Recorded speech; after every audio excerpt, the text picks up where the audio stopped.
लगभग 2 दशक तक रूस की राजनीति में सबसे ताकतवर चेहरा रहे व्लादिमीर पुतिन की खराब सेहत की अटकलें इन दिनों जोरों पर है।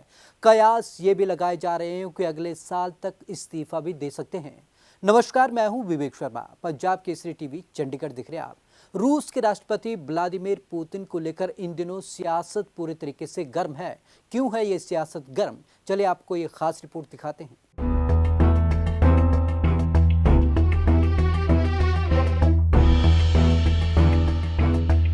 रूस में पुतिन का दौर बीतने के लग रहे कयास। 68 साल के पुतिन को पार्किंसंस की बीमारी, गर्लफ्रेंड और बेटियों का राष्ट्रपति पद छोड़ने का दबाव, अगले साल जनवरी में दे सकते हैं इस्तीफा। 1999 से लगातार सत्ता में रहे हैं पुतिन।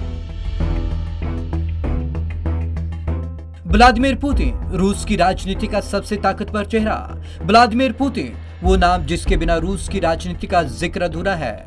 व्लादिमीर पुतिन वो नाम जिसने रूस को उसका खोया हुआ सम्मान वापस दिलाया। व्लादिमीर पुतिन वो नाम जिन्होंने यूएसएसआर के विघटन के बाद कमजोर हो चुके रूस को फिर से दुनिया के नक्शे पर महाशक्ति का सम्मान फिर से वापस दिलाया। अगले साल इस्तीफा दे सकते हैं पुतिन। व्लादिमीर पुतिन के बारे में कयास लग रहे हैं कि वो अगले साल की शुरुआत में इस्तीफा दे सकते हैं। राजनीतिक पंडितों के मुताबिक पुतिन पार्किंसंस बीमारी से जूझ रहे हैं और इसके लक्षण भी दिखने लगे हैं। कई वीडियोस में वो लगातार अपने पैरों को यहां से वहां करते दिखे और उनके चेहरे पर दर्द के चिन्ह थे। शारीरिक तौर पर काफी मजबूत छवि वाले पुतिन आमतौर पर संतुलित दिखते हैं। यही वजह है कि राजनीतिक गलियारों में उन्हें पार्किंसंस से ग्रस्त बताया जा रहा है। परिवार का दबाव।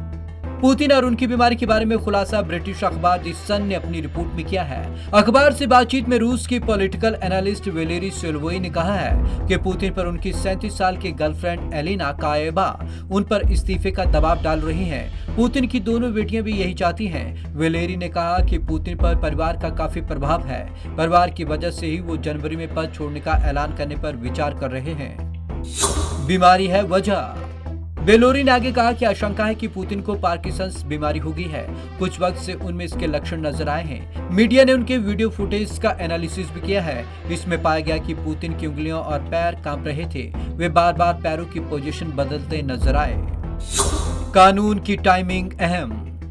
पुतिन के पद छोड़ने की खबर से टाइमिंग और गौर करने लायक है। दरअसल रूसी संसद इस वक्त एक नए कानून पर विचार कर रही है। अगर यह बन गया तो पुतिन सुकून में रहेंगे।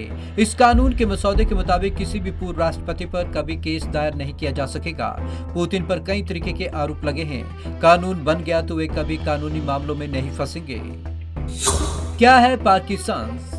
एक आंकड़े के मुताबिक फिलहाल दुनिया में इस बीमारी से करीब 62 लोग पीड़ित हैं। हर साल इस बीमारी के चलते करीब 1 लाख लोगों की मौत हो जाती है। इस बीमारी में रोगी के शरीर में कपकपी और कठोरता आ जाती है। इससे उसे चलने और बैलेंस बनाने में दिक्कत होती है। अक्सर वो लिख नहीं पाता। इसका असर मानसिक तौर पर भी होता है। कौन है पुतिन?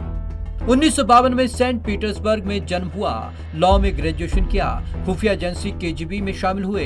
हर तरीके के हथियार चलाने के लिए ब्लैक बेल्ट हैं। 1999 में जब बोरिस येल्त्सिन ने इस्तीफा दिया तो कार्यवाहक राष्ट्रपति बने। 2000 में चुनाव जीतकर राष्ट्रपति बने। 2004 में दूसरी बार चुनाव जीता। संविधान के मुताबिक तीसरी बार राष्ट्रपति नहीं बन सकते थे, इसलिए प्रधानमंत्री बन गए। संविधान संशोधन कराया। 2012 से अब तक राष्ट्रपति हैं। कई मशहूर हस्तियों को हो चुका है पार्किंसंस। पुतिन अकेले नहीं है जिस बीमारी का शिकार हुए हैं। दुनिया की कई जानी मानी हस्तियां पार्किंसंस बीमारी का शिकार हो चुकी हैं। दुनिया के बड़े मुक्केबाजों में से एक मोहम्मद अली को यही बीमारी थी, जिससे 74 साल की उम्र में उनका निधन हुआ। अमेरिका में 41वें राष्ट्रपति एच.डब्ल्यू. बुश को 20 साल 2012 में वस्कुलर पार्किंसंस की पुष्टि हुई। हालांकि बुश का निधन काफी अच्छी आयु पाकर 94 साल की उम्र में हुआ। वे अमेरिकी राष्ट्रपतियों में सबसे लंबा जिए।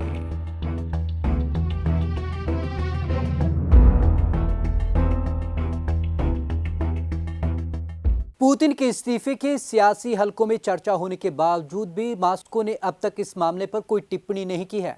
आपको बता दें कि रूस में राजनीति में कोई भी खबर बाहर निकलकर आना मुश्किल है, लेकिन सवाल ये उठता है कि अगर इस तरीके के वो इस्तीफे की जो पेशकश कर सकते हैं तो इसका कई देशों पर बड़ा असर होगा, जो कि ये माना जा रहा है कि अगर पुतिन इस्तीफा देते हैं तो उनका ये प्रयास रहेगा कि वे अपने जाने माने चेहरे को ही अगला राष्ट्रपति बनाएं।